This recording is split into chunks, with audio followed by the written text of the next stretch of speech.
আজকে আমরা কর্পোরেট ইস্যুয়ার্স টপিকের cost of capital foundational topics এই রিডিংটা কভার করব। এটা আপনার বুক 4 বা ভলিউম 4 এর লার্নিং মডিউল 1, তার মানে হচ্ছে বুক 4 এর প্রথম চ্যাপ্টার। এটা কমপ্লিট করার পরে আরো দুইটা চ্যাপ্টার বাকি থাকবে, capital structure and measures of leverage. বেশ কিছু এলওএস আছে, আমরা চেষ্টা করব কভার করার সবগুলা। First one, LOS A, calculate and interpret the weighted average cost of capital, বা যেটাকে আমরা অনেক ক্ষেত্রে ওয়েক বলে থাকি, অফ এ কোম্পানি। একটা কোম্পানির weighted average cost of capital কত, সেটা আমরা এখানে ফাইন্ড আউট করার চেষ্টা করব। সো ফার্স্টে আমরা জানার চেষ্টা করি what is cost of capital. So capital raise, what is capital? Capital হচ্ছে কি, আমরা বিজনেসের জন্য আমাদের ফান্ড দরকার হয়। ফান্ড আমরা দুইটা ফরম্যাটে পেতে পারি, একটা হচ্ছে ইকুইটি ফরম্যাট আর একটা হচ্ছে ডেব্ট ফরম্যাট। সো ডেব্ট ফরম্যাটে যখন আমরা নেই তখন কি থাকে, আমাদের একটা কন্ট্রাকচুয়াল এগ্রিমেন্ট থাকে, আমাদের এক সাম পয়েন্ট ইন টাইম এই টাকাটা আমাদেরকে ফেরত দিতে হয়।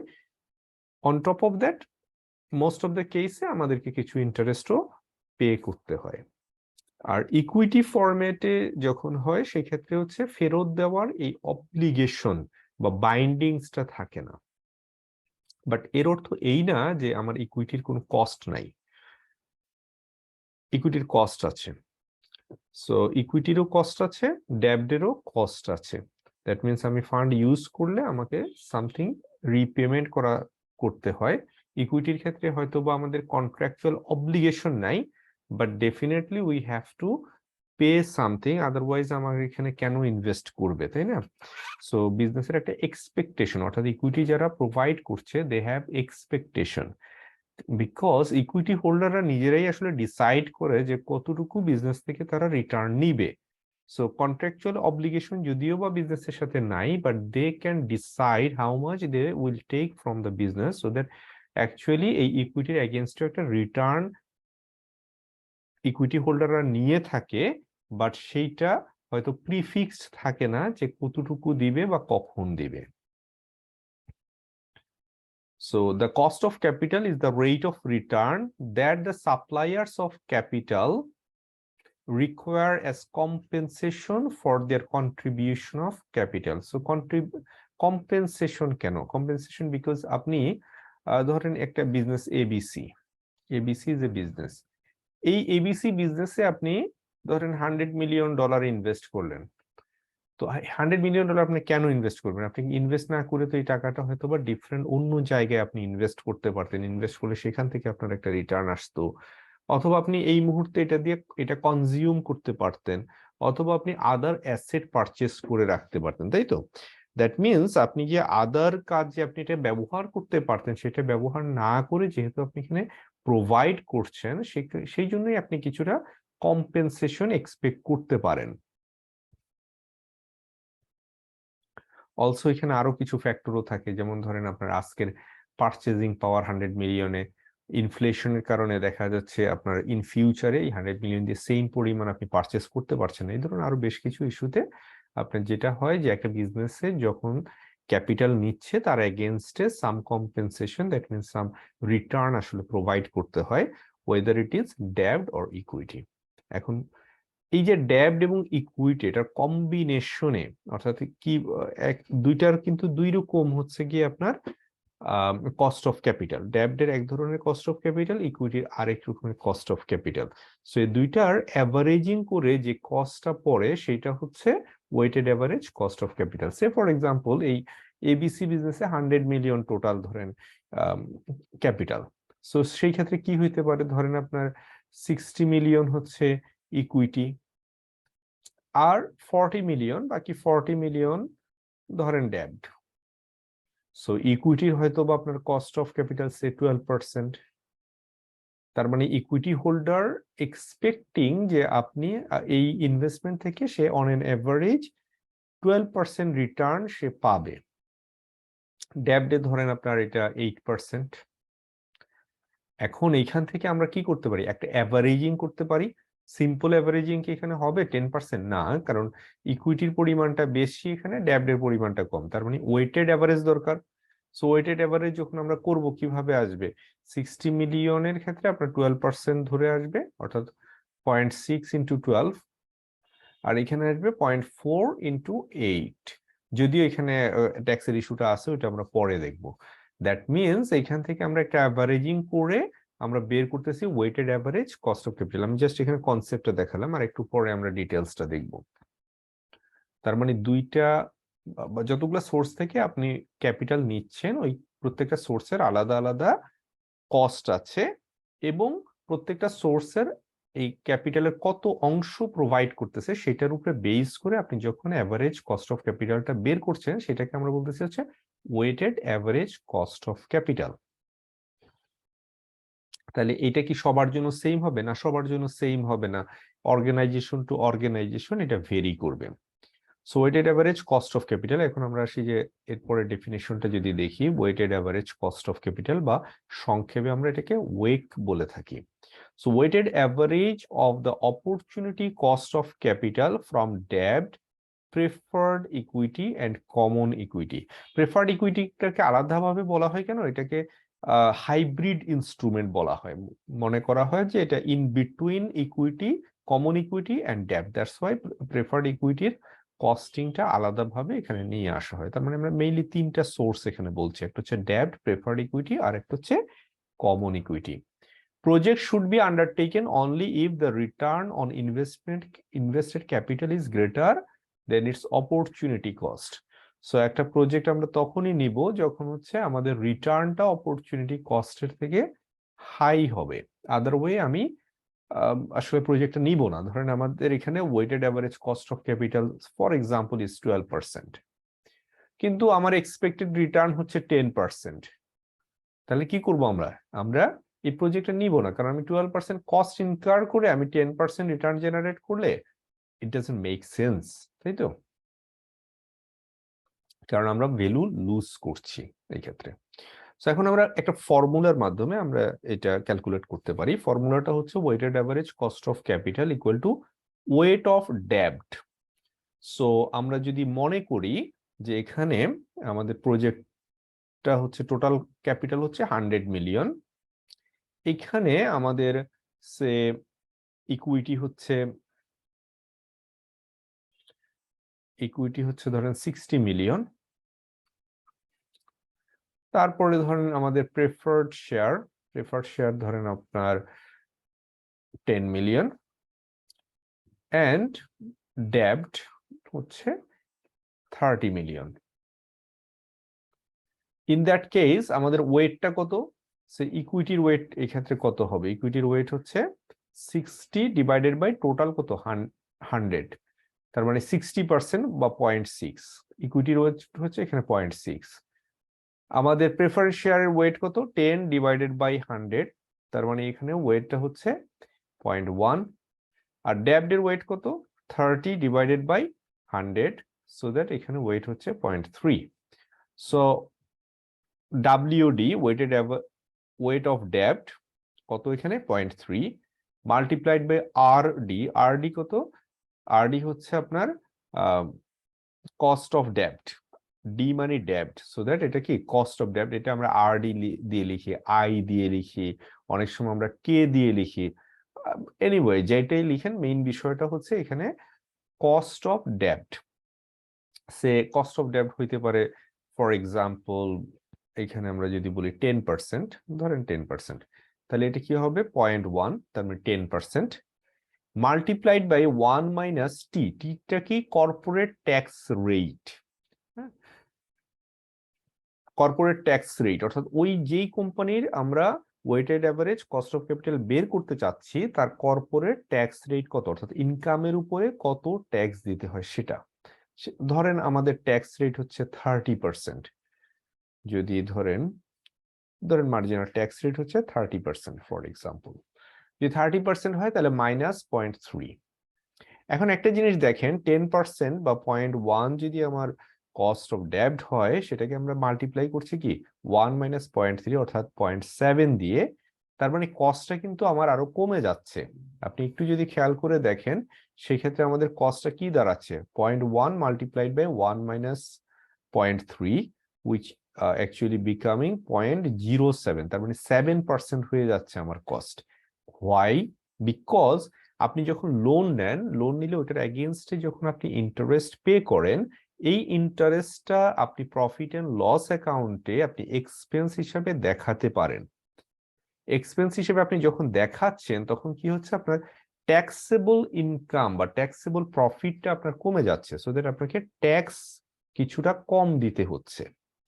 এই যে ট্যাক্সের সেভিংসটা, এটা আমরা ওয়েক ক্যালকুলেশনে নিয়ে আসি। এই যে 1 - t দিয়ে মাল্টিপ্লাই করা, এটা শুধুমাত্র আমাদের ডেব্টের কস্টের ক্ষেত্রেই অ্যাপ্লিকেবল হবে। এটা কিন্তু প্রেফারেন্স শেয়ার বা ইকুইটির ক্ষেত্রে অ্যাপ্লিকেবল হবে না। কেন অ্যাপ্লিকেবল হবে না? সঙ্গত কারণেই অ্যাপ্লিকেবল হবে না যে আপনি প্রেফারেন্স শেয়ারে আপনি যে ডিভিডেন্ডটা দিয়ে থাকেন বা ইন্টারেস্টটা পে করে থাকেন, বা ইকুইটি হোল্ডারকে আপনি যে ডিভিডেন্ডটা দিয়ে থাকেন, এইটা কিন্তু আপনার প্রফিট এন্ড লস অ্যাকাউন্টে আমাদের প্রফিট ক্যালকুলেশনের সময় আমরা এটাকে ডিডাক্ট করতে বা মাইনাস করতে পারি না। তাহলে আমরা ডিভিডেন্ড বা প্রেফারেন্স শেয়ারের ইন্টারেস্ট দিলে আমরা এটা কোথায় দেখাই?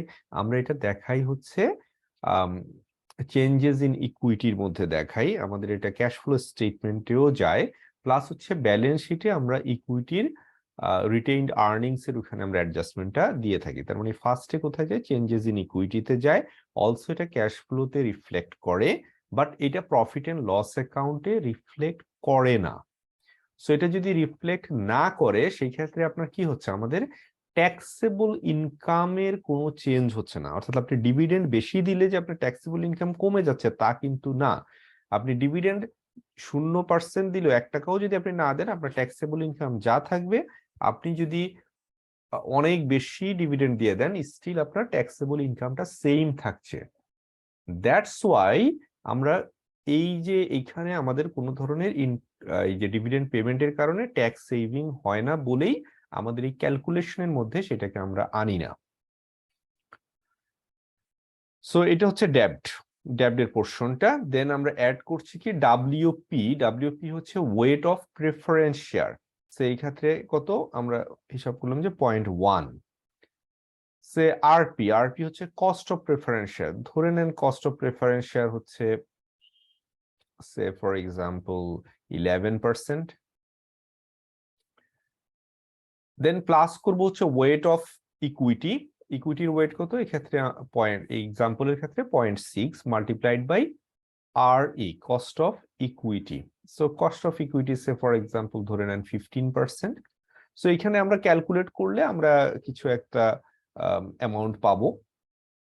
সেই অ্যামাউন্টটা হচ্ছে আমাদের weighted average cost of capital. আমরা নেক্সট স্লাইডে একটা এক্সাম্পল দেখবো, এক্সাম্পল দেখলে বিষয়টা আরো ক্লিয়ার হয়ে যাবে। So weighted average cost of ক্যাপিটালটা আপনার এটা কিন্তু আপনার সব জায়গাতেই আপনার ইউজ হয়, আপনার অনেক ক্ষেত্রেই আমাদের এটা প্রয়োজন হয়, স্পেশালি প্রজেক্ট ইভালুয়েশনের ক্ষেত্রে আমরা এটা খুব বেশি ইউজ করে থাকি।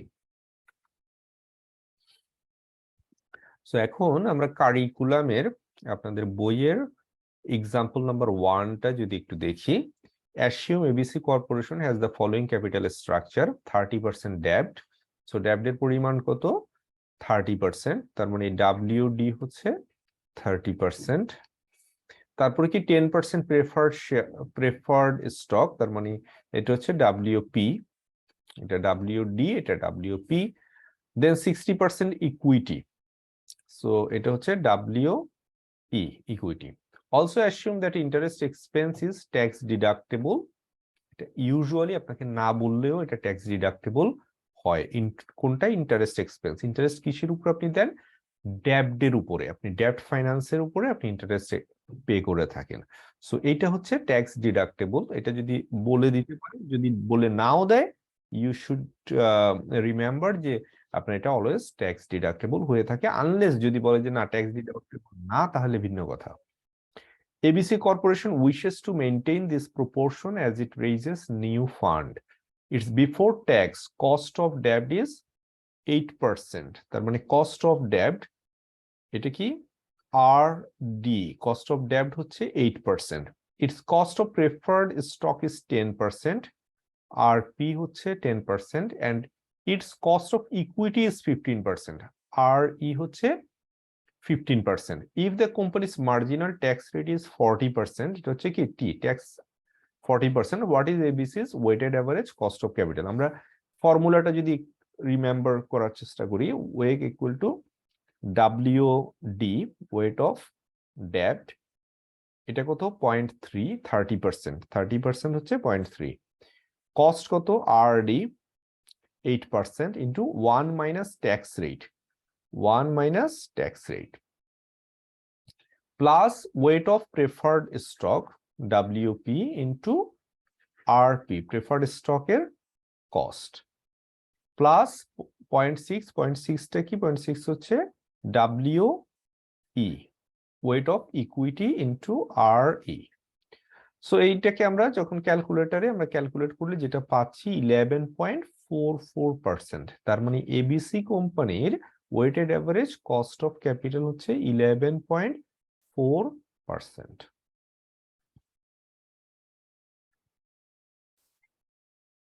Next, LOS, describe how taxes affect the cost of capital.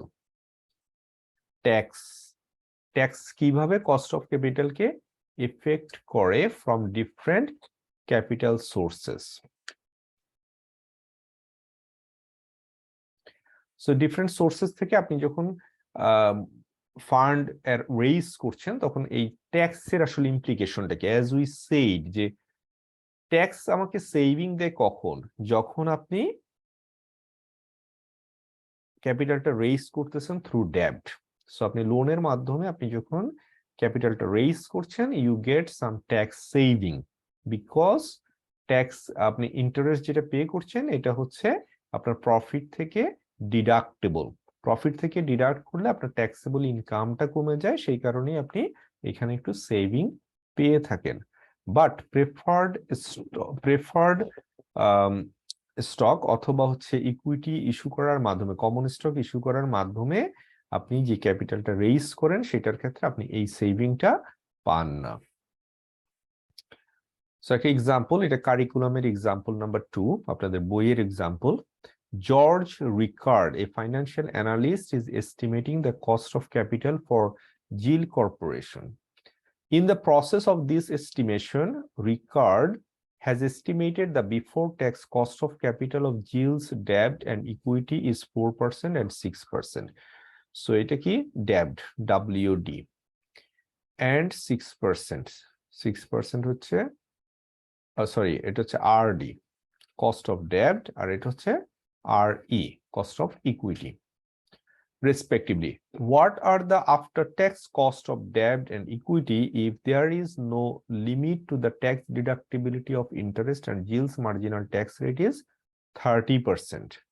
So দেখেন আমরা একটা কথা বলছি যে ইকুইটি এবং প্রেফারেন্স শেয়ারের ক্ষেত্রে আমরা কোনো ধরনের ট্যাক্স অ্যাডভান্টেজ পাই না। So that whatever the tax rate, আমার কস্ট অফ ইকুইটি ইজ 6%, এখানে কোনো ধরনের চেঞ্জ নাই, ডাজন্ট ম্যাটার যে আমার এই যে এখানে যেটা বললো যে আপনার সিনারিও 1 or 2, 1 এ কি বলছে যে ট্যাক্স রেট হচ্ছে আপনার 30%, আর সিনারিও 2 তে বলছে ট্যাক্স রেট হচ্ছে 48%। যে কোনো ক্ষেত্রে whatever the case may be, আমার after tax cost of equity 6%, এখানে কোনো ধরনের চেঞ্জ নাই। কিন্তু আমি যেটা ডেব্ট মাধ্যমে যে ক্যাপিটালটা রেইজ করছি সেখানে আমরা একটা সেভিং কিন্তু পেয়ে যাচ্ছি।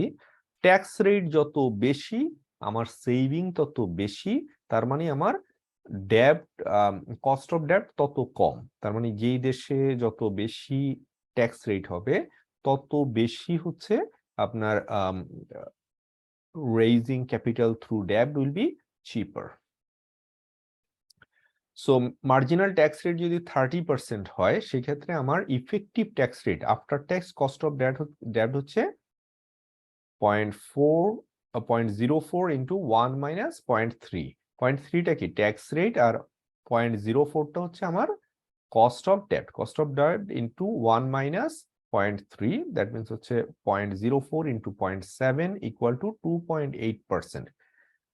সো 30% ট্যাক্স রেট যদি অ্যাপ্লিকেবল হয় সেই ক্ষেত্রে হচ্ছে কস্ট অফ ডেট 2.8%। যদি ট্যাক্স রেটটা আরো হায়ার হয়, দ্যাট মিনস 48% হয়, ইন দ্যাট কেস আমাদের এই ক্ষেত্রে after tax cost of debt will be 2.08%। As you can see যে ট্যাক্স রেট যত বেশি হচ্ছে আমার আফটার ট্যাক্স কস্ট অফ ডেটটা তত কম হচ্ছে।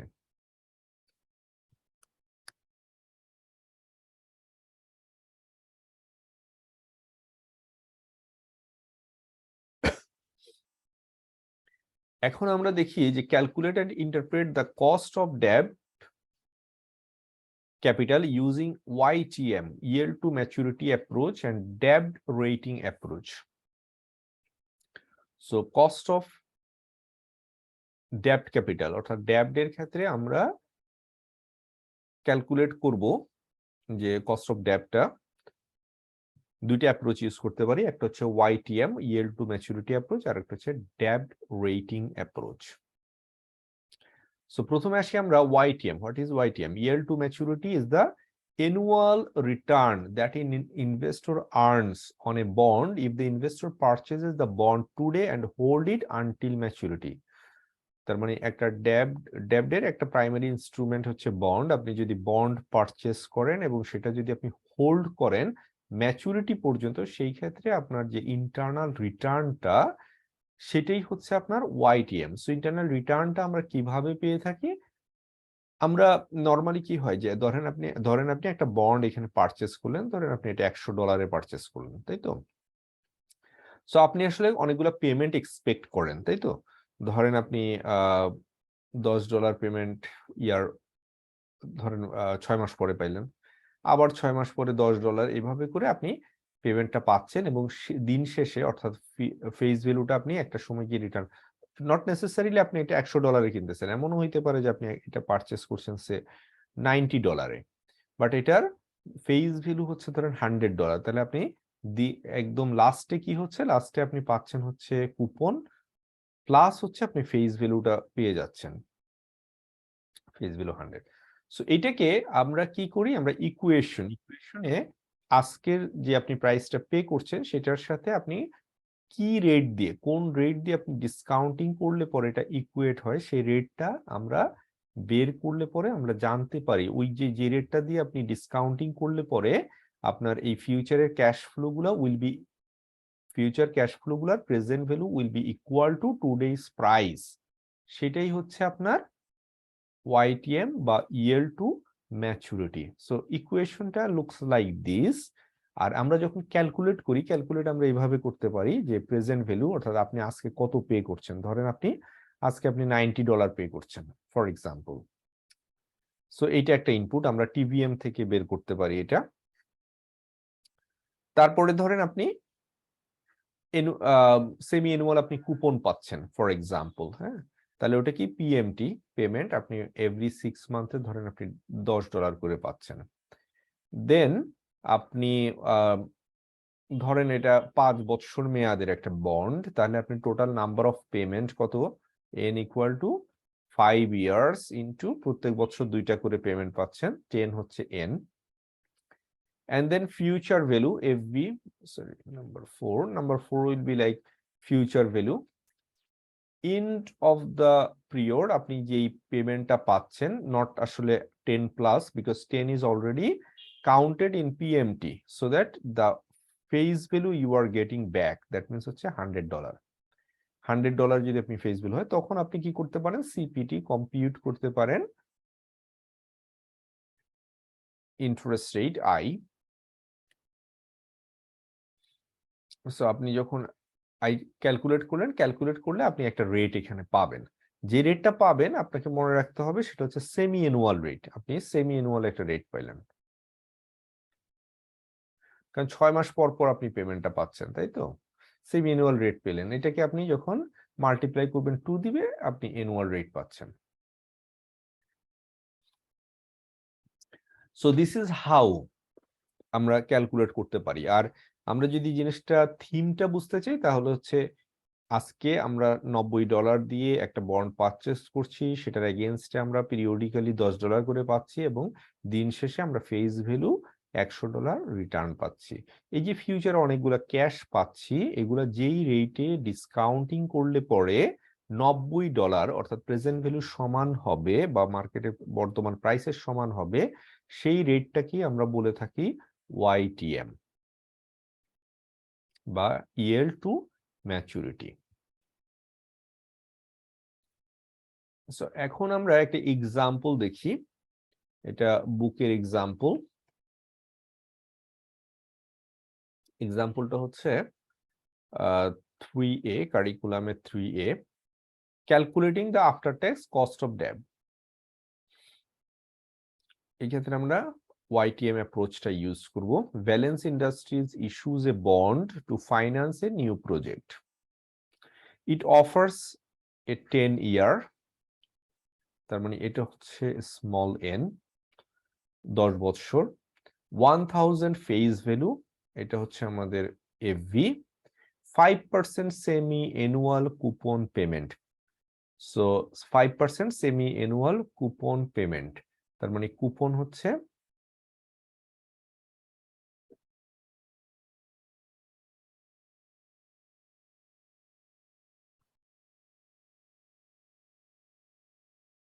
$1000 into 5% ডিভাইডেড বাই 2। একটা জিনিস খেয়াল রাখবেন, এই যে 5% সেমি অ্যানুয়াল কুপন বলছে, এই যদি এটা সেমি অ্যানুয়াল বলছে, not necessarily you are getting 5% every 6 month. এটা হচ্ছে অ্যানুয়ালাইজ, রেটটা অ্যানুয়ালাইজ, অর্থাৎ 5% বছরে, তার মানে 2.5% পাবেন হচ্ছে 6 মাস পরে, which means এটা হচ্ছে কত, $25। তার মানে এভরি 6 মান্থ আপনি $25 করে পাবেন। Upon issue the bond sells for 1025, এটা কি পিভি, অর্থাৎ বর্তমান প্রাইস বা প্রেজেন্ট ভ্যালু হচ্ছে 1025। What is the Valence's before tax cost of debt. Tax ক্যালকুলেশনের আগে ডেপ্টটা কত, দ্যাট মিন্স হচ্ছে আরডি কত। If Valence's tax rate is 35%, যদি 35% টি হয়, what is the after tax cost of debt. তো এটা আমরা ক্যালকুলেট করতে গেলে আমরা যেটা করতে পারি, যে টিভিএম ফাংশনটা ফার্স্টে ইউজ করতে পারি। টিভিএম ক্যালকুলেটরে টিভিএম ফাংশনটা যদি আমরা ইউজ করি, দেন আমরা এই যে এতক্ষণ যেগুলো বললাম এগুলা বসাবো। সে আমাদের কি দরকার, এন দরকার, that means number of period বা number of payment, whatever the case may be, সেটা কি হবে N into M. So N এখানে কত, নাম্বার অফ ইয়ার্স হচ্ছে 10 ইয়ার্স, ইন্টু এম হচ্ছে number of payment per year, so number of period per year, সেটা হচ্ছে 2, তাহলে আমাদের এন হচ্ছে 20। নাম্বার 2 হচ্ছে আমাদের ফিউচারে যে পেমেন্টটা আমরা পাবো, ফিউচার ভ্যালু ইকুয়াল টু আমাদের ফেস ভ্যালু যেটা 1000। নাম্বার 3 কুপন, আমাদের এভরি 6 মান্থে যে পেমেন্টটা পাবো কুপন পেমেন্ট, বা এটাকে আমরা বলতে পারি পিএমটি। কুপনটা হচ্ছে আমাদের ক্যালকুলেটরে পিএমটি।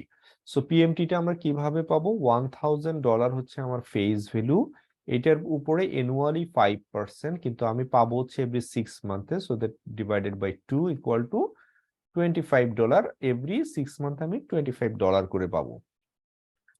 নাম্বার 4 হচ্ছে আমাদের, এখন আমরা মার্কেটে প্রাইস আছে কত, 1025, তার মানে আমরা এখন পারচেস করতে গেলে কত দিয়ে কিনতে হবে, $1025 দিয়ে, তার মানে পিভি ইকুয়াল টু মাইনাস, এই ক্ষেত্রে এটা খেয়াল রাখতে হবে, এটা মাইনাস হবে 1025 নেগেটিভ। নেগেটিভ কেন, এখন আমাকে এটা পেমেন্ট করতে হবে, তাই তো। সো আমি 4টা বাটনের ইনপুট যখন দিয়ে দিলাম, তখন আমি যেটা করব, CPT, I will press CPT and then what I will do, I will press I by Y button. Press করলে আমি যেটা পাবো সেটা রেটটা হচ্ছে 2.34।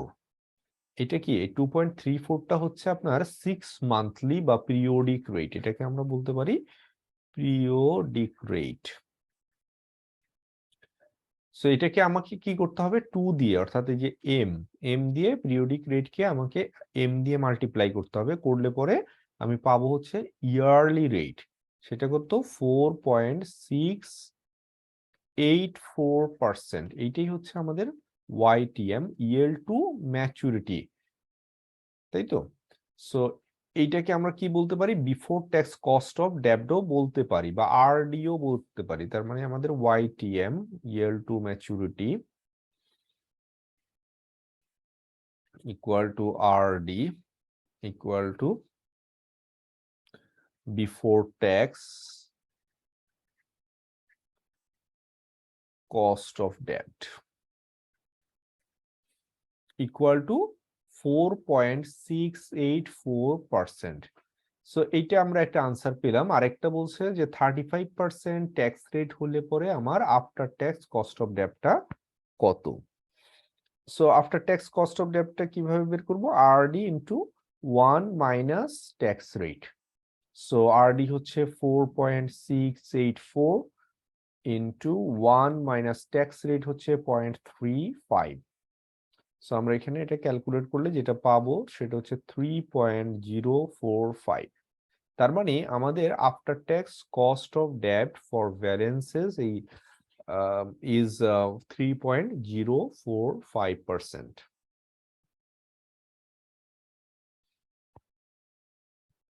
So how does it make sense? এইভাবে মেক সেন্স করে যে আজকে আপনি $1025 ইনভেস্ট করছেন বা একটা বন্ড পারচেস করছেন $1025 দিয়ে, আপনি 6 মাস পরে $25 পাবেন, তারপরে আবার 6 মাস পরে $25 পাবেন। এইভাবে করতে করতে আপনি লাস্টে যেটা পাবেন সেখানে হচ্ছে $25 প্লাস হচ্ছে আপনি $1000 ব্যাক পাবেন। সো এইগুলার যোগ করলে অবশ্যই উইল বি মোর দেন 1025। সো আমরা আসলে এগুলোকে ডাইরেক্ট যোগ করব না, আমরা যেটা করব যেগুলোকে আজকের দিনে কনভার্ট করে নিব, অর্থাৎ প্রেজেন্ট ভ্যালু বের করব। এই যে 6 মাস পরে পাচ্ছি, এটা প্রেজেন্ট ভ্যালু কত, 1 প্লাস ডিসকাউন্ট রেট যেটা আর ডি বা cost of debt divided by 2, 6 মাসের জন্য। সো এইভাবে করে আমরা প্রত্যেকটাকে কনসার্ন যে যত সময়ের জন্য, যত সময় পরে পাচ্ছি অত সময়ের জন্য আমরা কি করব, ইন্টারেস্ট রেট দিয়ে ডিসকাউন্টিং করে আমরা প্রেজেন্ট ভ্যালুটা বের করে নিব। এই প্রেজেন্ট ভ্যালুগুলোকে একসাথে করলে যেটা হবে সেটা হচ্ছে $1025। এই যে রেটটা, যে রেটটা দিয়ে আমরা ডিসকাউন্টিং করলে এটা হচ্ছে, সেই রেটটাই হচ্ছে YTM।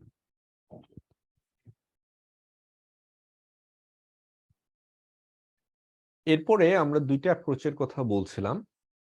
সেকেন্ড অ্যাপ্রোচটা হচ্ছে ডেব্ট রেটিং অ্যাপ্রোচ। Debt rating approachটা কি? When a reliable current market price for a company's debt is not available, the debt rating approach can be used to estimate the before tax cost of debt. So আমরা আগের এক্সাম্পলটাতে যেটা বলছিলাম যে বন্ডের বর্তমানে market price হচ্ছে $1025, কিন্তু এটা যদি সেকেন্ডারি মার্কেটে আসলে ওইভাবে ট্রেড না হয় বা এটার আসলে প্রাইস কত সেটা বের করা সম্ভব না হয়, সেই ক্ষেত্রে আমরা ডেট রেটিং অ্যাপ্রোচটা ইউজ করতে পারি। তার মানে মার্কেট প্রাইসটা যখন আমাদের জানা থাকবে না ডেব্টের, তখন আমরা ডেট রেটিং অ্যাপ্রোচ ইউজ করতে পারি to estimate before tax cost of debt based on companies debt rating. কোম্পানিগুলোর যেটা হয় যে রেটিং, ডেট ইস্যু করলে ওইটার একটা রেটিং নেওয়া হয়, অর্থাৎ রেটিং এজেন্সির কাছ থেকে ডেট রেটিং নেওয়া হয়। এই রেটিংটা অ্যাভেলেবল থাকে। We estimate the before tax cost of debt by using yield on the comparably rated bond for maturities that closely match that of company's existing debt. ধরেন এবিসি কোম্পানি, ওর হচ্ছে rating BBB, আর তার যে বন্ডটা বা ডেটটা issued আছে সেটার maturity হচ্ছে 5 years. ঠিক আছে? সো সিমিলার টাইপের মনে করেন XYZ কোম্পানি, ওরও হচ্ছে গিয়ে BBB রেটেড এবং 5 ইয়ার্স এর একটা বন্ড আছে। তো সেটা যদি হয়, আমরা কি করতে পারি যে XYZ এ যদি কারেন্ট মার্কেট প্রাইস থাকে এবং ওর যদি আমার কস্ট অফ ডেটটা জানা থাকে, সেটাকে আমরা এবিসির ক্ষেত্রে ইউজ করতে পারি। এটি হচ্ছে প্রাইমারি কনসেপ্ট, যে সিমিলার রেটিং হলে পরে ওই ডেটের ম্যাচুরিটি যদি সেম হয়, সেখান থেকে আমরা ফাইন্ড আউট করতে পারি what is the before tax cost of debt. এখন before tax cost of debt বের করলাম, কিন্তু XYZ কোম্পানি ধরেন যে ইন্ডাস্ট্রিতে আছে সেখানে হয়তো বা ট্যাক্স রেট হচ্ছে সে 40%, আর ABC যে ইন্ডাস্ট্রিতে সেখানে হয়তো 30%। তার মানে বিফোর ট্যাক্সটা সেম হবে, বাট আফটার ট্যাক্সটা ক্যান বি ডিফারেন্ট। কেন ডিফারেন্ট? বিকজ ডিফারেন্ট ট্যাক্স স্ট্রাকচারের কারণে আফটার ট্যাক্সটা সিমিলার হইলেও দুইটা সিমিলার টাইপের কোম্পানির মধ্যে আফটার ট্যাক্স কস্ট অফ ডেটটা ডিফারেন্ট হতে পারে। Suppose a company's capital structure includes debt with an average maturity 10 years. And the company's marginal tax rate is 35%. If the company's rating is AAA and the yield on the debt with the same debt rating and similar maturity is 4%, the company's after-tax cost of debt. So, আমরা যেটা বলতে চাচ্ছি যে এখানে একটা company, সেই কোম্পানিটার ডেব্টের maturity হচ্ছে 10 years, similar আরেকটা কোম্পানি, এটা হচ্ছে গিয়ে এটাও, এই কোম্পানিটাও ট্রিপল এ রেটেড, আরেকটা কোম্পানি সেটাও ট্রিপল এ রেটেড। এখন ট্রিপল এ রেটেড আরেকটা যে কোম্পানি, তার হচ্ছে গিয়ে কস্ট অফ ডেট হচ্ছে 4%। আর এইটা কেন জানি না, কারণ ওইটার হয়তো বা রেডিলি অ্যাভেলেবল মার্কেট প্রাইস আছে, কিন্তু আমাদের এই কোম্পানির রেডিলি অ্যাভেলেবল মার্কেট প্রাইস নেই। তাহলে আমরা ওই কোম্পানির 4% কে আমরা ধরে নিতে পারি এই কোম্পানির before tax cost of debt. তার মানে আরডি, এই কোম্পানির ক্ষেত্রে আমরা before tax cost of debt 4% ধরে নিলাম।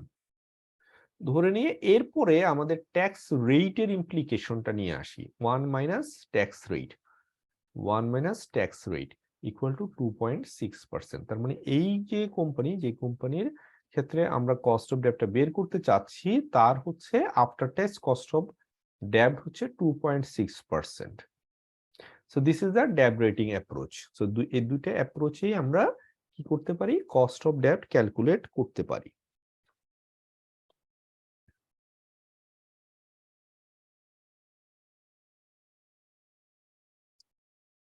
এখন আমরা আসি হচ্ছে নেক্সট এলওএস। নেক্সট এলওএস এ কি বলেছে, calculate and interpret cost of non callable, non convertible preferred stock. তার মানে কলও করা যাবে না, কনভার্টও করা যাবে না, হুইচ মিনস হচ্ছে ইট হ্যাজ ইনফিনিট ম্যাচুরিটি। তার মানে এটা কখনো আসলে রিডেমশন হবে না।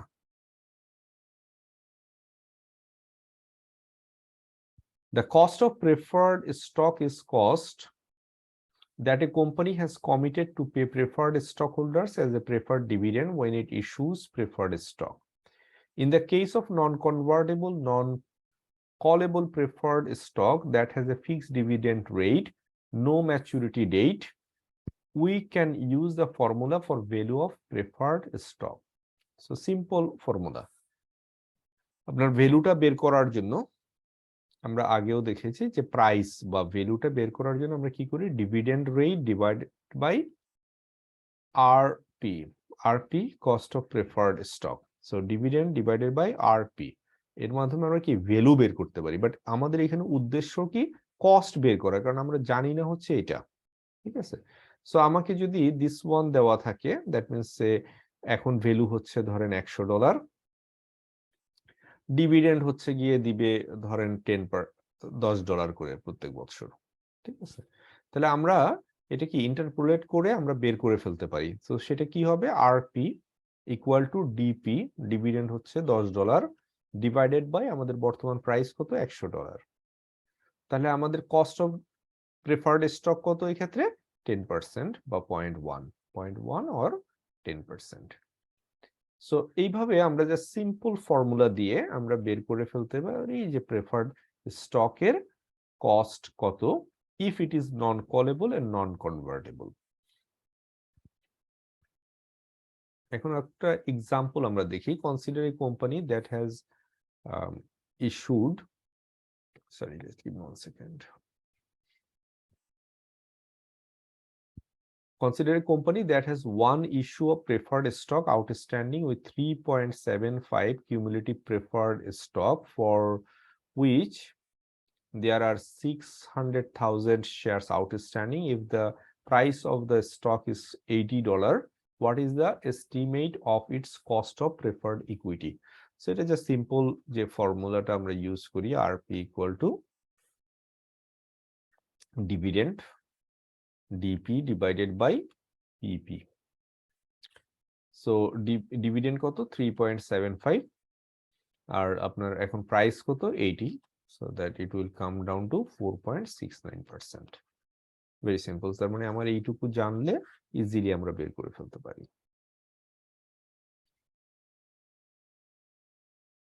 Next LOS, calculate and interpret the cost of equity capital using capital. আমরা এতক্ষণ কি দেখলাম? Cost of debt. দুইটা অ্যাপ্রোচ দেখছি। একটা হচ্ছে গিয়ে আমাদের দেখলাম হচ্ছে ডেট রেটিং অ্যাপ্রোচ, আর একটা দেখলাম হচ্ছে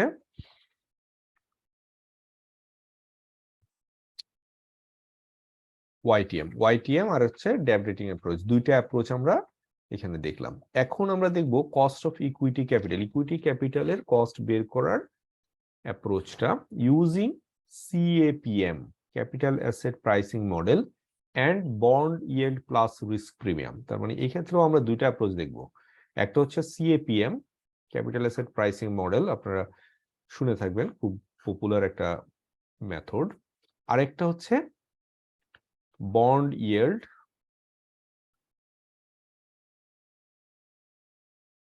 প্লাস রিস্ক প্রিমিয়াম। আরপি এখানে রিস্ক প্রিমিয়াম, এটা হচ্ছে আপনার ইয়ে না, কস্ট অফ প্রেফার্ড স্টক না, রিস্ক প্রিমিয়াম। সো এই দুইটা মেথডে আমরা কস্ট অফ ইকুইটি বের করাটা এখানে দেখব। সো ক্যাপিটাল অ্যাসেট প্রাইসিং মডেলের ফর্মুলা, এটা খুবই ইম্পর্টেন্ট একটা ফর্মুলা। এটা অনেক জায়গাতেই আমাদের ইউজ হয়, সিএফএ কারিকুলামে, অলসো আপনার ইন রিয়েলিটি তো আপনার বিভিন্ন জায়গায় এটা আপনার ইউজ হয়ে থাকে। সো আপনাদের বিভিন্ন পারপাসে আসলে বিভিন্ন সময় এই ফর্মুলাটা প্রয়োজন হতে পারে। সো এক্সপেক্টেড রিটার্ন বা এক্সপেক্টেড কস্ট অফ ইকুইটি যদি আমরা বলে থাকি, এটা বা এক্সপেক্টেড কস্ট বলতে পারি, এক্সপেক্টেড রিটার্ন বলতে পারি, এই ক্ষেত্রে ইকুয়াল টু আরএফ। আরএফটা কি? Risk free rate into beta. What is beta? Beta হচ্ছে sensitivity of stock I to changes in the market. মার্কেটের সাথে আমাদের এই স্পেসিফিক স্টক, কোন stock? Stock I. Stock I এর যে সেন্সিটিভিটি সেটাই হচ্ছে beta, into expected return of market, মার্কেটের expected return minus RF, risk free rate. So RF plus beta into RM minus RF, এটাই হচ্ছে আপনার সিম্পল ফর্মুলা। এখন আমরা একটা এক্সাম্পল দেখি, এটাও বইয়ের example. Valence industries wants to know the cost of equity it's chief financial officer CFO believes the risk-free rate is 5%. তার মানে আপনাকে কি দেওয়া আছে? আরএফ হচ্ছে 5%। Market risk premium is 7%, so RP risk premium হচ্ছে 7%। What is RP? আরপি হচ্ছে আমাদের RM, market return minus RF, এটা হচ্ছে আরপি। রিস্ক প্রিমিয়াম, প্রিমিয়াম মানে হচ্ছে ফ্রির উপরে এক্সট্রা কতটুকু দিতে হচ্ছে, সেটা হচ্ছে প্রিমিয়াম। তো আরএম অর্থাৎ মার্কেটে আমাদের রিস্ক ফ্রির অতিরিক্ত, কারণ equity, all equity has some inherent risk, এই রিস্কের কারণে একটা প্রিমিয়াম দিতে হয়, তাই তো? তো এখানে আপনার প্রিমিয়ামটা হচ্ছে সরাসরি বলে দেওয়া আছে আমাদের ফর্মুলার এই অংশটা, এই যে দিস ইজ দ্য পোরশন।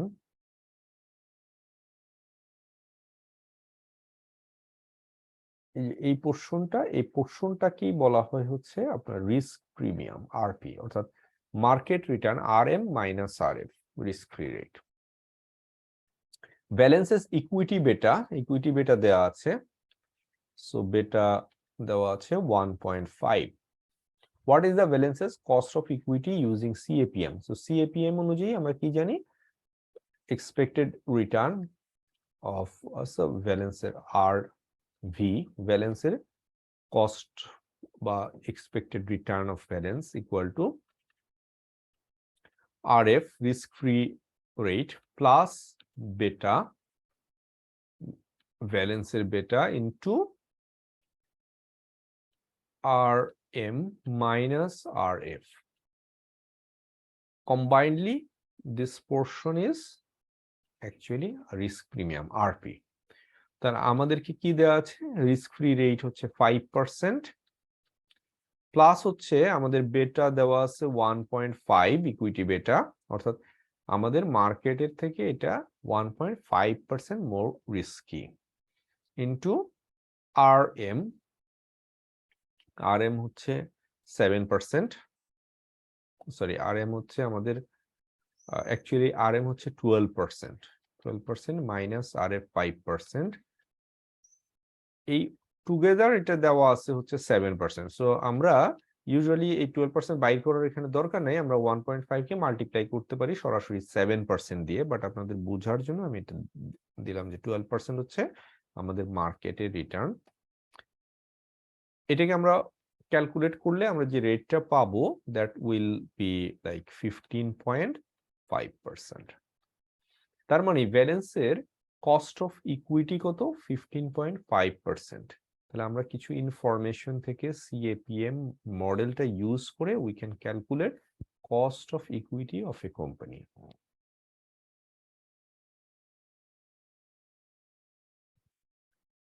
এরপরে যে অ্যাপ্রোচটা সেটা হচ্ছে bond yield plus risk premium, অর্থাৎ বন্ডের আমাদের আমরা জানি যে ইকুইটি হচ্ছে মোর রিস্কিয়ার দেন বন্ড, তাই তো? সো দ্যাট আমরা যদি বন্ডের যে কস্টটা বা কস্ট অফ ডেটটা আমরা যদি জানি, ওইটার সাথে আমরা কিছু রিস্ক প্রিমিয়াম অ্যাড করে উই ক্যান ফাইন্ড আউট যে কস্ট অফ ইকুইটিটা কত। The bond yield plus risk premium approach is based on fundamental tenet in financial theory that cost of capital of riskier cash flow is higher than that of less risky cash flow. So of course equity is more riskier than debt. That's why আমরা কি করি, debt এর যে cost এটার সাথে আমরা risk premium, এই যে এক্সট্রা যে রিস্ক, এই রিস্কের জন্য আমরা কিছু প্রিমিয়াম অ্যাড করে we can find out যে cost of equity টা আসলে কত. In this approach we sum the before tax cost of debt RD and a risk premium that captures the additional yield on company's stock relative to its bond. So আপনি ABC company, ওর যদি আপনি ইকুইটিতে invest করেন or বন্ডে আপনি invest করলেন, হ্যাঁ ডেব্টে আপনি invest করেন, সেই ক্ষেত্রে আপনার কোনটা বেশি রিস্কি? বেশি risky equity. Why? The reason যে বন্ডের ক্ষেত্রে এটা কিন্তু একটা কন্ট্রাকচুয়াল অব্লিগেশন আছে যে আপনাকে সাম কত পেমেন্ট, কখন কত পেমেন্ট করবে, কত রেটে আপনাকে রিটার্ন দিবে, কিন্তু ইকুইটির ক্ষেত্রে এই ধরনের কোনো অপশন নাই। অলসো আমরা জানি যে equity has residual claim, that means হচ্ছে in case of liquidation ABC bond হোল্ডারদেরকে পেমেন্ট করার পরে যে অ্যামাউন্টটা থাকবে সেটাই শুধুমাত্র ইকুইটি হোল্ডাররা পাবে if there is anything left actually. So that's why আপনার equity is more riskier. So more riskier যদি আপনি ইনস্ট্রুমেন্ট আপনি ইনভেস্ট করেন, what you will expect? You will expect some extra, অর্থাৎ বন্ড, এবিসি বন্ডে যদি আপনার কস্ট হয় হচ্ছে সে 12%, you must expect little some more than 12%. What is that more? That more is 12% plus equity risk premium.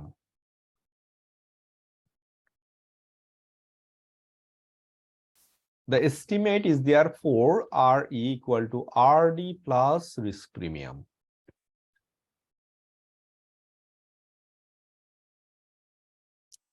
So এই ক্ষেত্রে যেটা বলছিলাম যে আমরা যদি আরডি যদি 12% হয়, রিস্ক প্রিমিয়াম আমরা ধরে নিচ্ছি যে আরো 3% এক্সট্রা রিস্ক আছে এই ক্ষেত্রে, সেক্ষেত্রে আপনার আরই হবে হচ্ছে 15%. সো এই ক্ষেত্রে কিন্তু আমরা আফটার ট্যাক্স কস্ট অফ ডেটটা নিব না, আমরা অলওয়েজ কনসিডার করবো হচ্ছে before tax cost of date.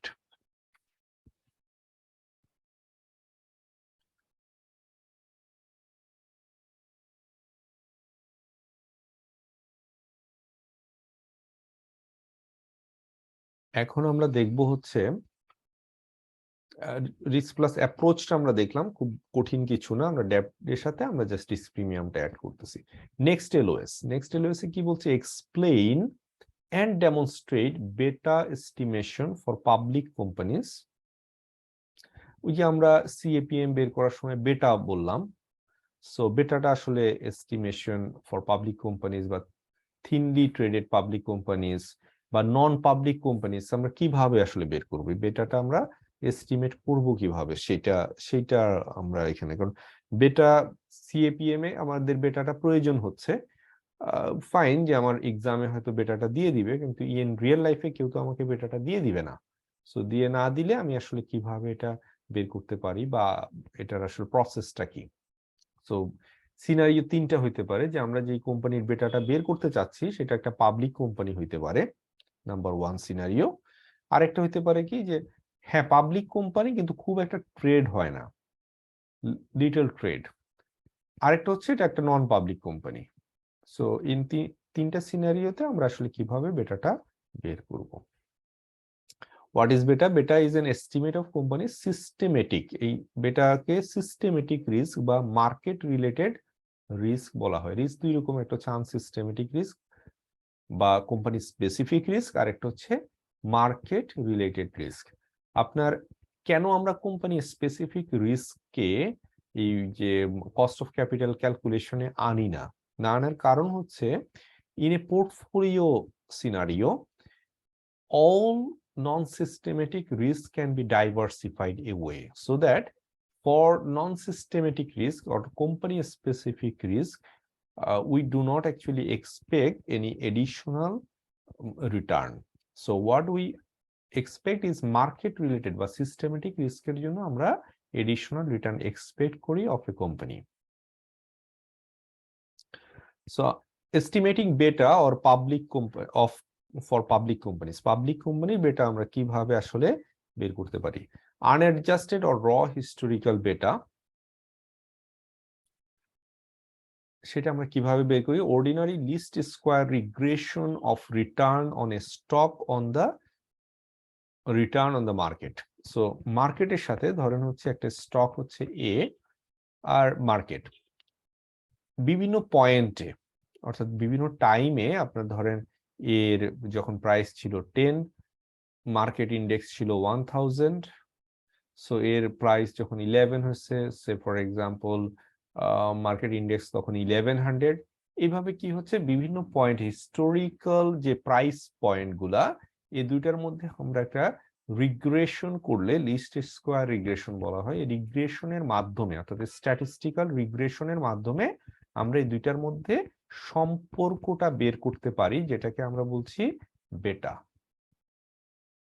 তাই তো, এখানে আসলে আমাদের এরকম প্রাইস পয়েন্ট থেকে বেটাটা ক্যালকুলেট করতে হবে না, we just need to know যে আমরা এভাবে বেটাটা বের করতে পারি। এটাকে আমরা এই যে বেটা স্ট্যাটিস্টিক্যাল প্রসেসে আমরা যে বেটাটা বের করছি সেটাকে বলা হয়েছে আনঅ্যাডজাস্টেড বা র হিস্টোরিক্যাল বেটা। সেটাকে আমরা অ্যাডজাস্ট করতে পারি, সেটাকে বলা হয়েছে অ্যাডজাস্টেড বেটা। সো অ্যাডজাস্টেড বেটাটা আমরা কিভাবে বের করি? অ্যাডজাস্টেড বেটাটা বের করার সিস্টেম হচ্ছে এই যে এখানে একটা ফর্মুলা দেওয়া আছে, ফর্মুলাটা ইউজ করতে হবে। 2 ডিভাইডেড বাই 3, ধরেন এখানে বেটা যদি হয় সে 1.2 ধরেন আমাদের র বেটা, সেক্ষেত্রে আমরা কি করব, 2 divided by 3 into 1.2 plus 1 divided by 3 into 1। So এখানে আমাদের বেটাটা একটু কি হবে, কমে আসবে। ধরেন আমরা এই ক্ষেত্রে যদি দেখি তাহলে কত আসে, 2 divided by 3 into 1.2 plus 1 divided by 3 equal to 1.133। এটা কি, এটা হচ্ছে অ্যাডজাস্টেড বেটা। সো এইটা আমাদের অনেক ক্ষেত্রে আমাদের যদি খেয়াল না থাকে, আমাদের একটু ফর্মুলাটা মনে রাখতে হবে, বাট এইখানে একটু যদি আমরা খেয়াল করি যে এখানে 2/3 অর্থাৎ আনঅ্যাডজাস্টেড বেটা 2/3 নেওয়া হচ্ছে, আর 1 এর 2/3 নেওয়া হচ্ছে, ওটার সাথে 1 এর 2/3 মানে হচ্ছে 0.333 অ্যাড করা হচ্ছে, অ্যাড করে আমরা বের করছি হচ্ছে বেটা। অ্যাডজাস্টেড বেটা। এখন আমরা একটা এক্সাম্পল যদি দেখি, এটা আমাদের বইয়ের example number 7। Betty Lou is an analyst trying to estimate the cost of equity for Singapore Telecom Limited.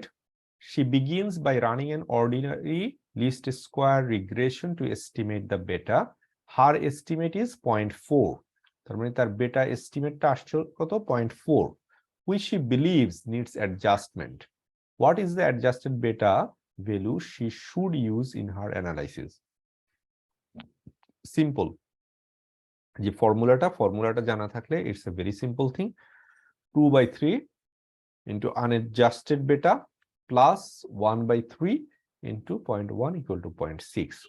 So ফর্মুলাটা জানা থাকলে ইজি, ফর্মুলাটা জানা না থাকলে এটা আসলে আপনার কোনো ওয়ে নাই যে আপনি বের করবেন। So that you need to know যে আপনি 2/3 অফ আনএডজাস্টেড বেটা নেবেন, প্লাস হচ্ছে 1/3 যোগ করবেন, সেটার সাথে যোগ করলে আপনার আসবে হচ্ছে অ্যাডজাস্টেড বেটা।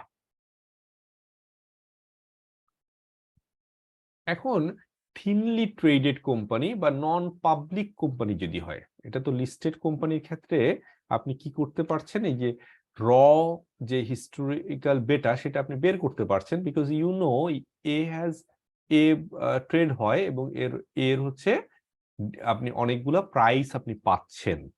বাট যদি এমন হয় যে ট্রেড হয় না, 6 মাস 1 বছর ধরে ট্রেড হয় না, তো সেই ক্ষেত্রে আপনি কি করবেন? সেক্ষেত্রে তো আপনি এই প্রাইস গুলো পাচ্ছেন না। আবার এমন হতে পারে যে টোটালি লিস্টেডই না। সো লিস্টেড যদি না হয়, ইন দ্যাট কেস আপনার জন্য এই বেটাটা বাহির করা ডিফিকাল্ট। সে আপনি একটা নন লিস্টেড কোম্পানির ক্ষেত্রে আপনি বেটা বের করতে যাবেন, কিভাবে বের করবেন? ওর তো কোনো প্রাইসই নাই, অর্থাৎ ওইটা তো লিস্টেডই না, মার্কেটে ট্রেড হয় না। সো দ্যাট আপনি you don't know the price. আপনি যদি প্রাইস না জানেন, you can not calculate beta through regression. So রিগ্রেশনে যদি আপনি বের করতে না পারেন, আপনি সিএপিএম কিভাবে ইউজ করবেন? আপনার একটা ধরেন নন লিস্টেড একটা কোম্পানি, তার আপনার কস্ট অফ ইকুইটি আপনি বের করতে চাচ্ছেন। এখন সিএপিএম এর আপনার ফর্মুলার একটা পার্ট হচ্ছে beta, but you don't know the beta. In that case you can use pure play method. সেক্ষেত্রে আপনি কি করবেন? পিওর প্লে মেথড ইউজ করতে পারেন। সো সেক্ষেত্রে প্রসেসটা কি? প্রসেসটা হচ্ছে ক্যালকুলেট বেটা for a comparable company that is a pure play in the industry. তার মানে সিমিলার টাইপের একটা কোম্পানি আপনি চুজ করলেন ফ্রম মার্কেট থেকে আপনি একটা সিমিলার টাইপের কোম্পানি চুজ করলেন, চুজ করে দেন হচ্ছে কি আপনি ওইটার বেটা ফাইন্ড আউট করলেন। ধরেন আমরা একটা company, arbitrary company ABC Pharma, ধরেন অনেক বড় একটা কোম্পানি, ঠিক আছে, অনেক বড়, সিমিলার টু লাইক ধরেন square Pharma. So square Pharma হচ্ছে লিস্টেড কোম্পানি এবং square farmer publicly listed company, তার ট্রেড হয়, so that we can always gate বেটা ফর স্কয়ার ফার্মা। তার মানে স্কয়ার ফার্মার বেটা কিন্তু আমি ইজিলি ক্যালকুলেট করতে পারি, তাই তো? কিভাবে ক্যালকুলেট করব? আমি হচ্ছে গিয়ে মার্কেটের রিটার্নের সাথে স্কয়ার ফার্মার রিটার্নকে আমি লিস্ট স্কয়ার রিগ্রেশনের মাধ্যমে আমি বেটাটা ক্যালকুলেট করে ফেললাম। এই বেটাটা আমি তখন ফাইন্ড আউট করাটা ফার্স্ট, যে আমি স্কয়ার ফার্মাকে ফাইন্ড আউট করলাম as a pure play company, and then আমি ওটার বেটাটা ক্যালকুলেট করে ফেললাম। এটা কি আমার স্টেপ 1। স্টেপ 2 হচ্ছে unlever it to adjust for differences in ডেব্ট ইকুইটি রেশিও। দেখেন দুইটাই ফার্মা কোম্পানি, দুইটা সাইজই অলমোস্ট সেম, কিন্তু কি হয় যে ডেফিনেটলি দুইজনেরই আপনার ফাইন্যান্সিং যে রেশিওটা, ডেব্ট ইকুইটি রেশিওটা সেম হয় না, কারো ডেব্ট বেশি থাকে, কারো ডেব্টটা কম থাকে। সো দ্যাট আমরা কি করব? আনলেভার করব। আমরা যেটা পেলাম এটা কি ইকুইটি বেটা পেলাম, এই ইকুইটি বেটা থেকে আমরা অ্যাসেট বেটা বের করব। অ্যাসেট বেটা ইজ অলসো কল্ড আনলেভার্ড বেটা। কিভাবে বের করব? ফর্মুলা দিয়ে বের করব, ঠিক আছে? আমরা স্কয়ার ফার্মার এই বেটাটা বের করছি, what ever the case may B, I don't, যে কোনো একটা কিছু হইতে পারে, ধরেন বেটা হচ্ছে 1.5, I don't care what is the বেটা এট দিস মোমেন্ট, আমি বেটা অফ ইকুইটি। বাট আমি চাচ্ছি যে অ্যাসেট বেটা অর্থাৎ টোটাল কোম্পানি, এখানে যেটা আসছে যে এই বেটাটা আমরা যেটা ক্যালকুলেট করি সেটা হচ্ছে for the equity, asset is not included here. So যদি আমি অ্যাসেটটাকেও এখানে ইনক্লুড করতে যাই তাহলে আমি যেই বেটাটা বের করব সেটা হচ্ছে আনলেভার্ড বেটা। অর্থাৎ আমি স্কয়ার ফার্মার যে বেটাটা বের করছি এটা কিন্তু রেডিলি এবিসির ইকুইটি বেটা হিসেবে ব্যবহার করা যাবে না। এটা হচ্ছে কার ইকুইটি বেটা? এটা হচ্ছে স্কয়ার ফার্মার ইকুইটি বেটা। সো আমাকে এবিসির ইকুইটি বেটা বের করতে হইলে আমাকে ফার্স্টে যেটা করতে হবে স্কয়ার ফার্মার আনলেভার্ড বেটা বা অ্যাসেট বেটা বের করতে হবে, অর্থাৎ বেটা ইউ অফ স্কয়ার ফার্মা বের করতে হবে। এখন দুইটা যদি সিমিলার কোম্পানি হয়, beta U of square Pharma will be equal to beta U of ABC Pharma. ABC ফার্মার অ্যাসেট বেটা আর স্কয়ার ফার্মার অ্যাসেট বেটাটা সেম হবে, বাট দুইটার ইকুইটি বেটা সেম হবে না। তাহলে আমি রিগ্রেশনের মাধ্যমে বের করতে পারছি হচ্ছে স্কয়ার ফার্মার ইকুইটি বেটা, সেখান থেকে আমাকে ফর্মুলার মাধ্যমে বের করতে হবে unlevered or asset beta of square pharma. সেটার ফর্মুলা হচ্ছে equity beta into 1 divided by 1 plus 1 minus T into D by E.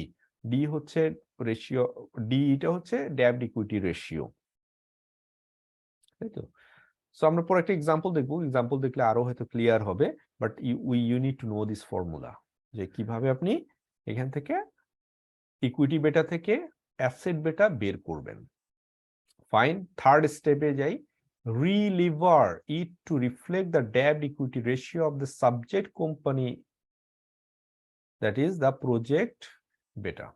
ABC বেটা এখন আমরা বের করতে চাই হচ্ছে ইকুইটি বেটা of ABC.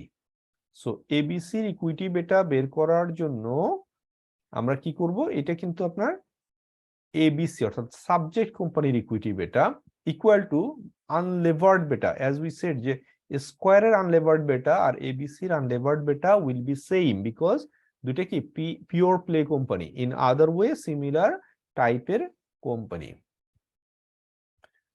So beta of unlevered beta of ABC, so আমরা এই ক্ষেত্রে এটা জানবো into 1 plus 1 minus T into D by E. এই ডি বাই ইটা হচ্ছে এবিসির ডেট ইকুইটি, এই ক্ষেত্রে আমরা স্কয়ার ফার্মার ডেট ইকুইটি রেশিও। সো আমরা কি করলাম তাহলে, প্রথমে আমরা বের করলাম স্কয়ার ফার্মার বা আমাদের যেটা লিস্টেড কোম্পানি আছে সেটার ইকুইটি বেটা, সেখান থেকে আমরা ফর্মুলা ইউজ করে বের করলাম হচ্ছে স্কয়ার ফার্মার অ্যাসেট বেটা, এবং এটা যেহেতু একটা পিওর প্লে কোম্পানি সেহেতু এটার অ্যাসেট বেটা will be equal two ABC farmers asset বেটা। সো আমরা এরপরে ওই অ্যাসেট বেটা থেকে বের করব হচ্ছে এবিসি কোম্পানির ইকুইটি বেটা। ইউজ দ্য প্রজেক্ট বেটা to calculate the cost of equity for the project. এইটুকু যখন আমরা পেয়ে গেলাম তারপরে কি করব, ওই যে আমাদের সিএপিএম এর ওয়ে যে ফর্মুলা আছে সেইটা আমরা ওই R equal to R F plus beta of equity into R M minus R F, এটা ইউজ করব। ইউজ করে আমরা যেটা বের করব সেটা হচ্ছে কস্ট অফ ইকুইটিটা বের করে ফেলবো এবিসি কোম্পানির, এন্ড দেন আমরা ওই ফর্মুলার মধ্যে ওটা ইউজ করে আমরা ওয়েটেড এভারেজ কস্ট অফ ক্যাপিটালটাও বের করতে পারবো।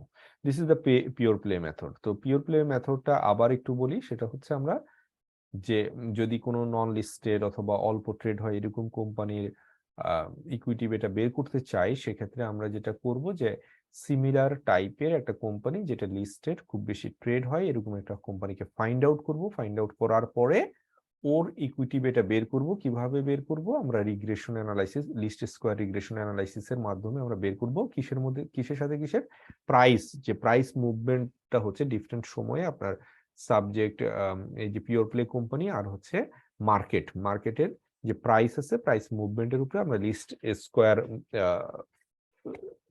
রিগ্রেশন করব, করে আমরা বের করব হচ্ছে বেটা of equity for the pure play company. সেটাকে আমরা তখন ফর্মুলা দিয়ে আমরা আনলেভার করব।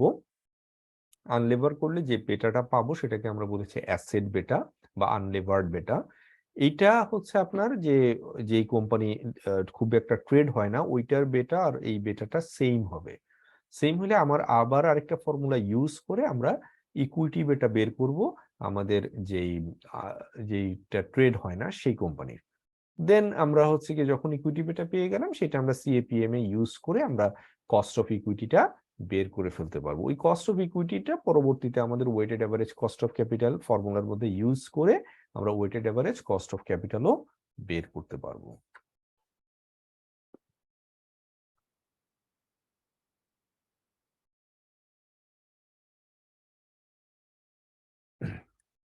এখন আমরা আমাদের কারিকুলামের এক্সাম্পল নাম্বার 8টা একটু দেখি। এখানে কি বলছে, Raffi Azadian wants to determine the cost of. স্ক্রিনটা দেখা যাচ্ছে না, স্ক্রিনটা দেখতে পাচ্ছি। স্ক্রিন দেখা যাচ্ছে না?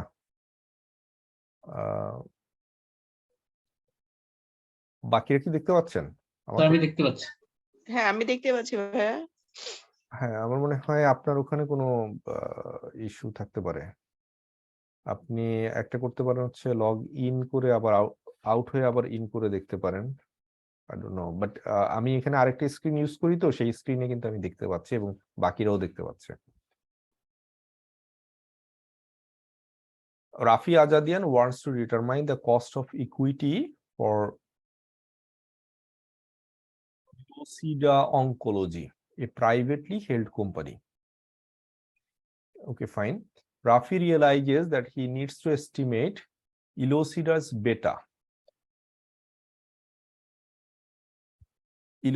beta before he can proceed. So সে হচ্ছে ইলোসিডার বেটা ক্যালকুলেট করতে চায়, দ্যাট মিন্স হচ্ছে ইলোসিডার ইকুইটি বেটাটা বের করতে চায়। He determines that Merck and Company is an appropriate publicly traded peer company. এটা তো বড় একটা listed company. Merck has a beta of 0.7. M এর বেটা হচ্ছে ইকুইটি বেটা হচ্ছে 0.7 and it is 40% funded by debt. তার মানে এটা ডেট ইকুইটি রেশিও হচ্ছে 40%। তার মানে এম এর ক্ষেত্রে বেটা অফ এম হচ্ছে আপনার 0.7। এটা কি পিওর প্লে কোম্পানি, আর ওটা ডেট টু ইকুইটি রেশিও হচ্ছে 40% বা 0.4। It's marginal tax rate is 20%, tax rate হচ্ছে 21%। If Elosida is only 10% funded by debt, so ইলোসিডার ক্ষেত্রে কি বলা আছে, আমরা বেটা অফ ইলোসিডা আমরা বের করতে চাই, এটা আমরা এখনো জানি না। ডেট টু ইকুইটি দেওয়া আছে 10% equal to 0.1 and its marginal tax rate is 21%, অর্থাৎ ট্যাক্স রেটে চেঞ্জ নাই, tax rate same. What is Elosida's beta? এখন আমাদের বের করতে বলছে হচ্ছে ইলোসিডাস বেটা। তো আমাদের প্রসেস গুলো এই ক্ষেত্রে আমরা ফলো করব। সো আমাদের যদি স্টেপ 1 বলি, স্টেপ 1 এ হচ্ছে আইডেন্টিফাই করা যে আমাদের পিওর প্লে কোম্পানি কোনটা, সেটা আইডেন্টিফাই হইলো হচ্ছে এম এন্ড কো, ঠিক আছে। সেকেন্ড এন্ড দেন হচ্ছে ওইটার বেটা, পিওর প্লে কোম্পানির বেটাটা ক্যালকুলেট করা। সো ওর বেটা হচ্ছে beta of m, equity beta. Actually I would write beta e, equity beta of m equal to হচ্ছে 0.7। সো এটা আমাদের দেয়া আছে, এটা আমরা কিভাবে বের করছি, ইউজুয়ালি যেহেতু এটা একটা লিস্টেড কোম্পানি ওর প্রাইস গুলো অ্যাভেলেবল আছে, সো মার্কেটের সাথে আমরা লিস্ট স্কয়ার রিগ্রেশন করে এটা বের করে ফেলতে পারি। এটা আমাদের কোশ্চেনে দেয়া থাকবে, ডেফিনেটলি আমাদের পরীক্ষার হলে রিগ্রেশন করা পসিবল না। দেন হচ্ছে আমরা যখন ইকুইটি বেটাটা পেলাম, এটাকে আমাদের it will not be equal to Elosida's because Elosida has different capital structure. এই যে ডেট ইকুইটি কতটুকু সেটার যে রেশিওটা, এই রেশিওটা কি বলা হচ্ছে ক্যাপিটাল স্ট্রাকচার। ডিফারেন্ট ক্যাপিটাল স্ট্রাকচারের কারণে এটা সেম হবে না ইলোসিডার জন্য। তাহলে আমাকে যেটা করতে হবে আনলেভার্ড বেটাটা আমাকে বের করতে হবে ফর এম। সো স্টেপ 2 তে আমি আনলেভার্ড বেটা বের করব স্টেপ 2 তে। সো আনলেভার করার জন্য ফর্মুলাটা হচ্ছে বেটা U M equal to beta E of M into 1 divided by 1 plus 1 minus t into d by e। এটা হচ্ছে আপনাদের ফর্মুলাটা। তো ফর্মুলাটা ইউজ করলে উই নো যে বেটা অফ ইকুইটি হচ্ছে 0.7, এটাকে আমরা মাল্টিপ্লাই করি 1 divided by 1 plus 1 minus T হচ্ছে 1 মাইনাস 0.21 ট্যাক্স রেট ইন্টু ডেব্ট টু ইকুইটি,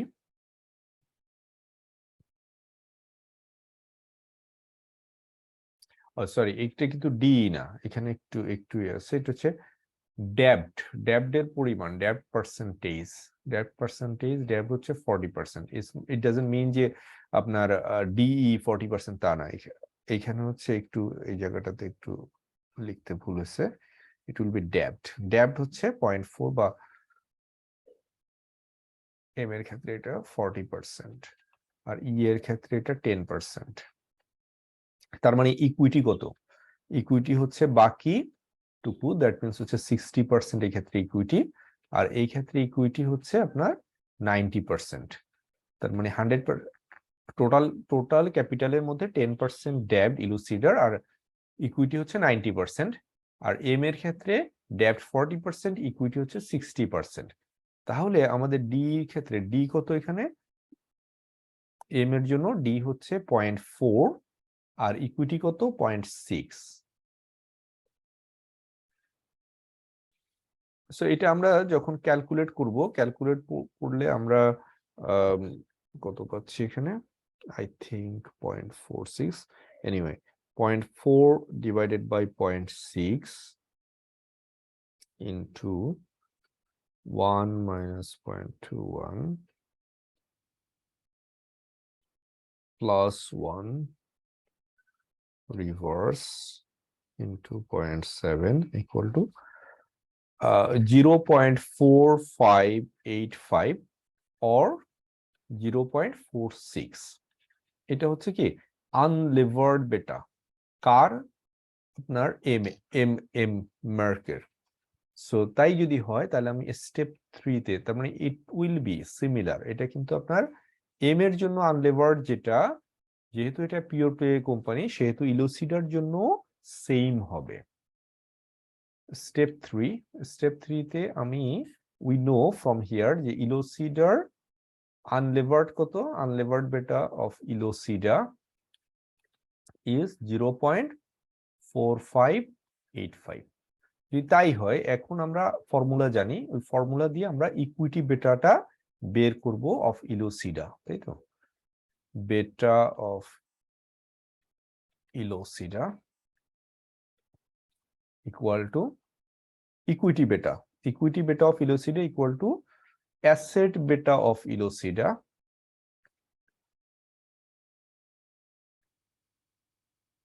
বা আনলেভার্ড বেটা অফ ইলোসিডা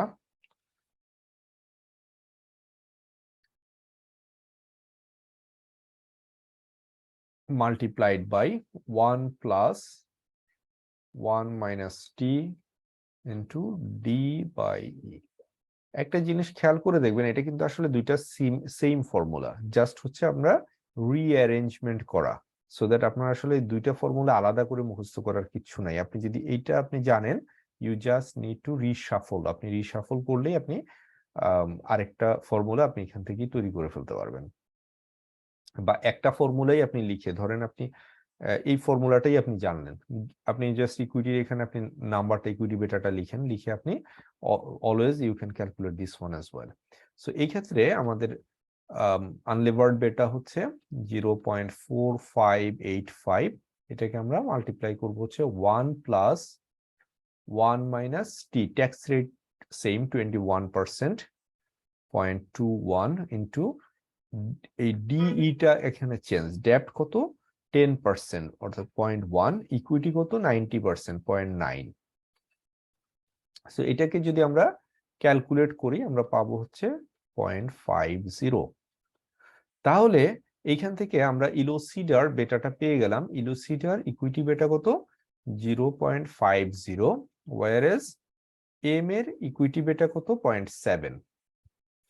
সো এই প্রসেসের মাধ্যমে আমরা ক্যালকুলেট করে ফেলতে পারি যে আপনার গিভেন যে পিওর প্লে মেথড ইউজ করে আমরা একটা আনলিস্টেড বা নন ট্রেডেড কোম্পানির ইকুইটি বেটাটাও বের করে ফেলতে পারি। আর ইকুইটি বেটাটা বের করতে পারলেই তখন আমরা কি করতে পারি, আমরা সিএপিএম মেথডটা ইউজ করে we can find out the cost of equity টা কত। আর কস্ট অফ ইকুইটিটা যখন আমরা পেয়ে যাচ্ছি তখন আমরা also we can calculate weighted average cost of capital.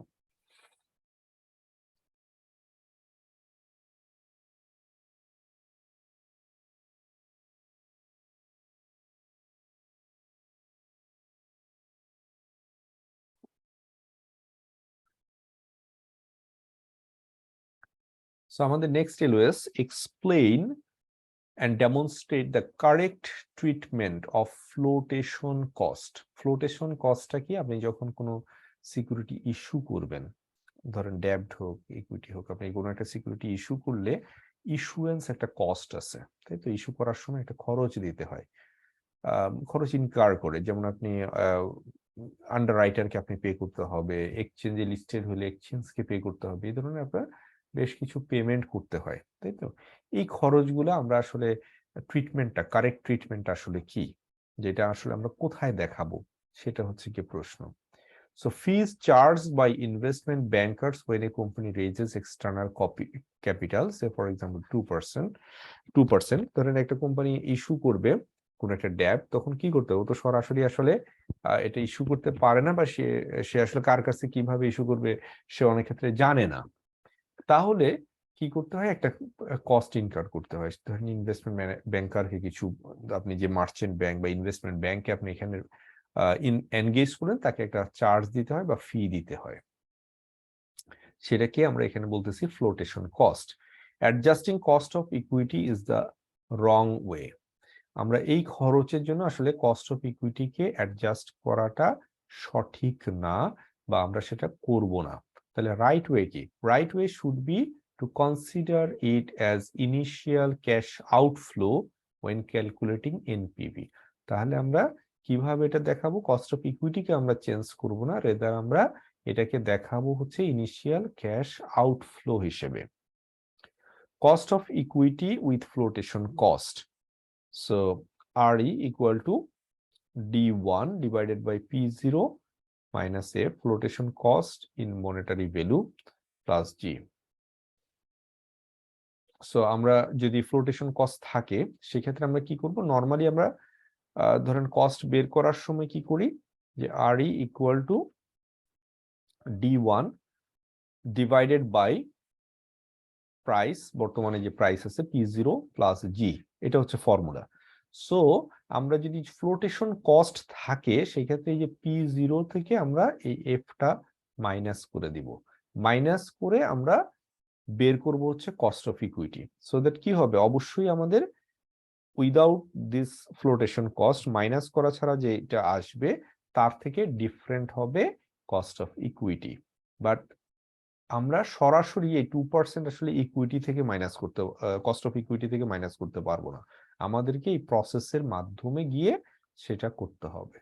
So এটা হচ্ছে আপনার জাস্ট নাম্বার ফরম্যাটে, আর এটা হচ্ছে পার্সেন্টেজ ফরম্যাটে। যদি পার্সেন্টেজ ফরম্যাটে করতে চাই তাহলে হচ্ছে আমরা P0 ইন্টু 1 মাইনাস F, এখানে Fটা হচ্ছে পার্সেন্টেজ ফরম্যাটে, আর এখানে Fটা হচ্ছে, ধরেন আমরা যদি নাম্বার আর পার্সেন্ট, ধরেন dividend next year expected dividend হচ্ছে $2, এখন প্রাইস ধরেন,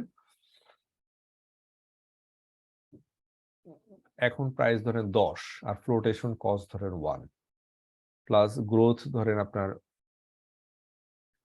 এক্সপেক্টেড ধরেন 1, গ্রোথ ধরেন হচ্ছে আপনার সে 5%, 5% হলে 0.05।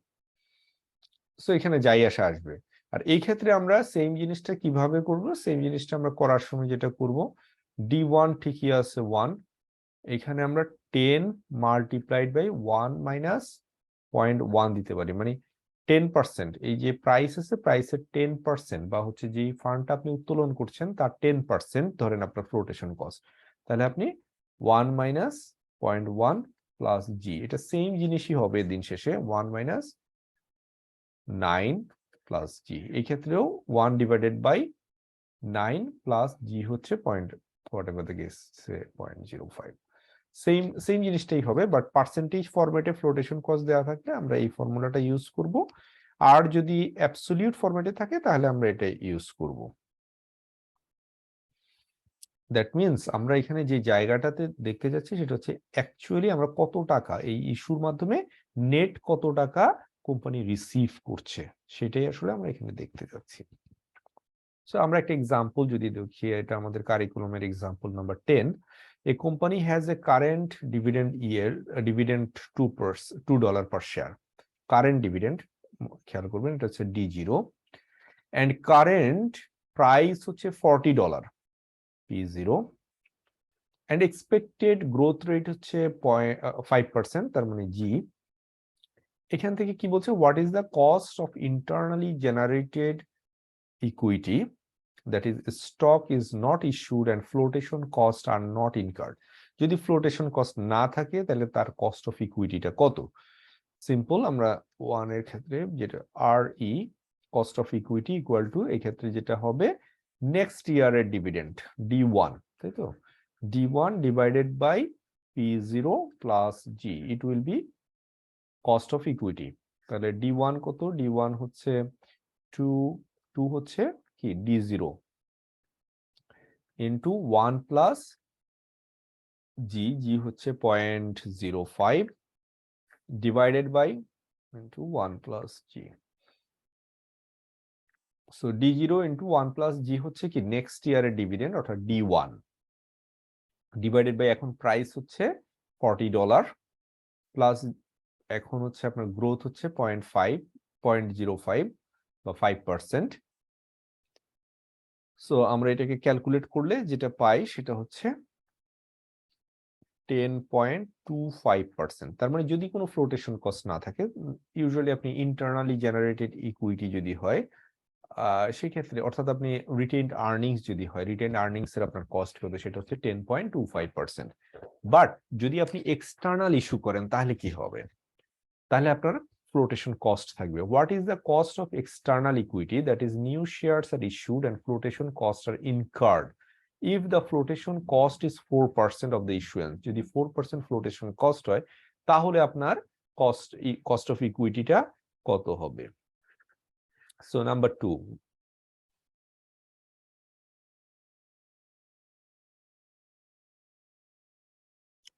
RE equal to, সো এখানে আমরা অলরেডি পেয়ে গেছি D1 কত, নেক্সট ইয়ারের ডিভিডেন্ড হচ্ছে 2.1 আর P0 হচ্ছে 40 into 1 minus flotation cost, flotation cost কত 4%, তার মানে হচ্ছে 0.04 প্লাস জি হচ্ছে 0.05।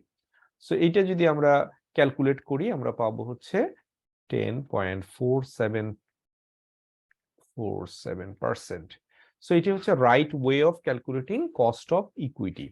আমরা যদি সিম্পলি এই যে 4% ইস্যুয়েন্স কস্টটা এটার সাথে অ্যাড করে দিতাম তাহলে কি হতো? তাহলে যেটা হইতো সেটা হচ্ছে 14.25%, which is wrong, এটা রং।